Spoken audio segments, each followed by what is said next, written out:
Welcome to the screencast on discussions. In sections 1, 2, 3, and 4, there will most likely be one discussion that you will need to respond to. So you want to look in the assignment list to see if the discussion is listed, and then you want to scroll down to the discussion content block. So I'm in a discussion content block, and up at the top, you will view the video posted here. There will either be a link or the actual video will be embedded.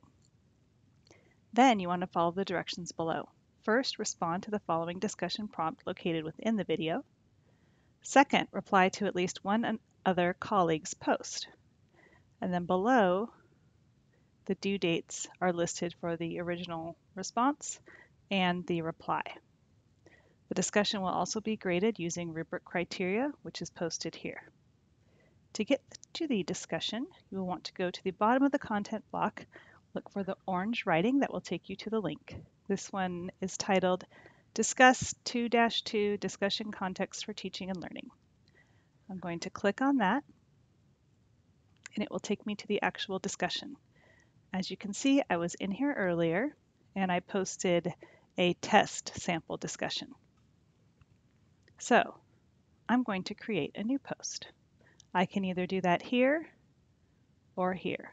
New post, create new post.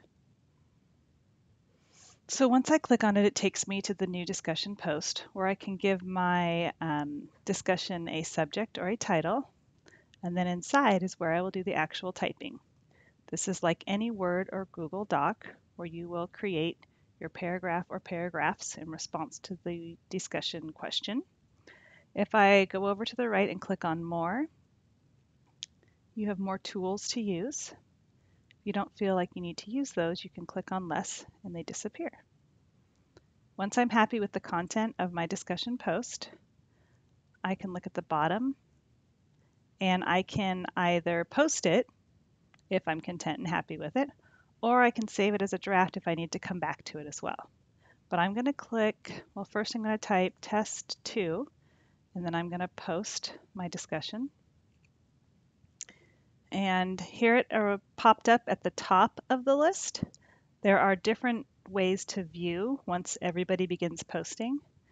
Thread it with most recent activity, or thread it with created date, only thread with unread post. I like to keep mine with the most recent activity.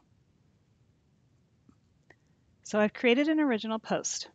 The second part of the requirement is to reply to another person's post. So I'm just going to go up to sample PT. It's still me, but I'm going to take a look at what was written, test.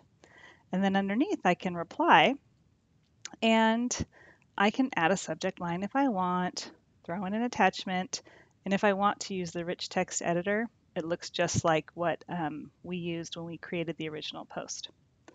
So I'm going to reply, thank you. Your reply will be much better than mine.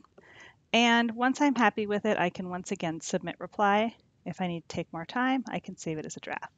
But I'm going to submit the reply, and then you can see how the thread starts developing. So I've submitted my original post, I've replied to a colleague's post, and I have completed the requirements for this assignment.